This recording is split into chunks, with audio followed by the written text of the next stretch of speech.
Hello, hello, and welcome to today's episode of Saddest Night Out, or rather, one of today's episodes of Saddest Night Out. There are 3 episodes going up today, all with performers from last night's open mic at the King's Head in Bayswater. By the way, for those who are new to this podcast, my name is Roy, and I am the host of this daily podcast, which is primarily about music and creative culture in London. So, the first of today's episodes is with Seers, also known as Theo. He is a fairly new addition to the roster of performers at our open mic nights, and he has a really interesting, nostalgic sound to his music, so I wanted to find out more about it. He was kind enough to come a little early to the Friday night open mic, and he was the first person that I spoke to. So this is Theo introducing us into his world of music. I'll catch up with you a little bit more afterwards, but enjoy. It's Friday, it's 7 o'clock, which can only mean one thing. We are in the King's Head by Bayswater Station. The night hasn't begun yet. I'm here with one of our performers tonight, one of the more recent additions to the UK open mic roster. Would you kindly introduce yourself to the audience? Hi, I'm Seers. So, when did you take the name Seers? Well, I started using it since, I think, last year. So it's a fairly recent... were you writing your own music before you had the name? Yeah, I've been writing my own music since I was like 15 and stuff. Okay. But most of my songs were ended up recorded by other artists or bands.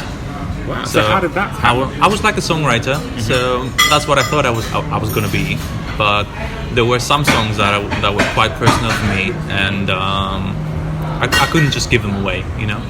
So I recorded them myself, and I started like crafting my performance skills, because I was most of the time I was like in the studio or in the writer room, so I didn't have like experience on the stage or anything like that. So this is quite new for me. Wow. Right, so let's go back to the start. You start by writing music. Yeah. As soon as you start writing music, are you already thinking this is music for other people? Or was there a moment when you decided, I will write this music, but I don't want to be the one to perform it. Let someone else perform it. Tell you what, I wasn't really confident in my vocal abilities, and I hadn't even had any vocal lessons. I knew I was on pitch and stuff, but I wasn't trained to sing. And I thought maybe I can do this as a songwriter, because I wrote songs that were sung by females as well. So I thought this suited me. And at the same time, as when you're a songwriter, you know, you just write various genres. So it's kind of confusing to find your sound as an artist, you know, because you got to adapt to other people's styles. Yeah. Wow. So, what made you want to start songwriting in the first place? My love for music. I mean, it all started like when I was in 4th grade, I think, when my grandma was a piano teacher. She bought me my first keyboard, but you know, my hands were like too small to actually reach an octave. And I was enrolled in a music school, so I started like learning how to play. But then I started composing my own stuff. Not necessarily songwriting, was mostly instrumentals, and so I was composing my own stuff, and I saw that the music school was taking me towards a direction of classical music. And somewhere down the road, I decided I wanted to do my own thing, so I dropped out. Okay. Well, so you got really committed to classical isn't for you, but you felt that drawn to what you wanted to. I have huge respect for classical music, because it's the foundation of today's music. Absolutely. But it wasn't something that I wanted to do. Now, when you think about your music, were there any artists in particular that you listened to that made you think that's the kind of music I want to make? Yeah, there's a band from New Jersey in the US called Bleachers. Jack Antonoff? Jack Antonoff. Yeah, he's a producer I really look up to, and he kind of has that 80s sound fused with modern pop rhythms, and that creates something modern but nostalgic at the same time. and that's the kind of and that's when I realized, this is the kind of music that I want to do. So before you arrived at the music you want to make, you'd been writing for other people. You'd been flexing your songwriting muscles. Yeah, exactly. But that was one of the foundational artists that made you realize this is where I want to make music. That's what I'm doing. Yeah, exactly. When I heard his music and how well he was blending like modern pop rhythms with 80s inspired sounds, and he was making something that was quite missing from today's pop music, Yeah.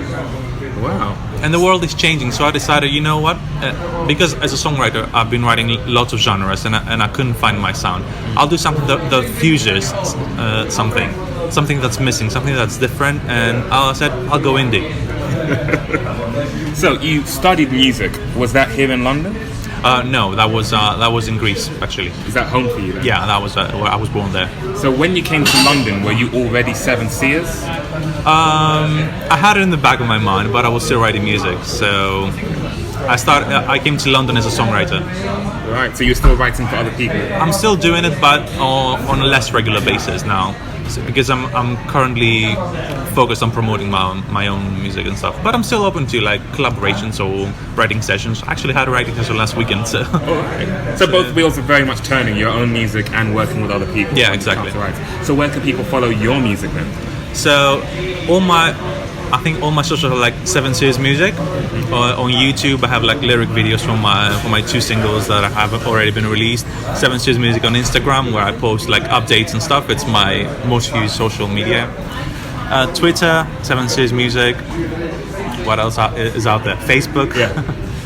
All right, fantastic. Seers, thank you very much for your time. And I hope you have a great show tonight. Thank you. And that was that. Thank you very much, Theo, for your time. I had no idea that he wrote for and continues to write for and with other artists. And it's quite interesting that he felt such a conviction towards wanting to make his own music that he felt compelled to leave the studies he was doing in order to pursue what he wanted to do. You only have one life, and I really respect anyone who decides to take the leap and bet on themselves, essentially, and pursue what it is they really want to do. So thank you very much, Theo, for your time. And yes, I too am a fan of Jack Antonoff and his music. And I look forward to catching you at another open mic in the near future. And again, you can find them online.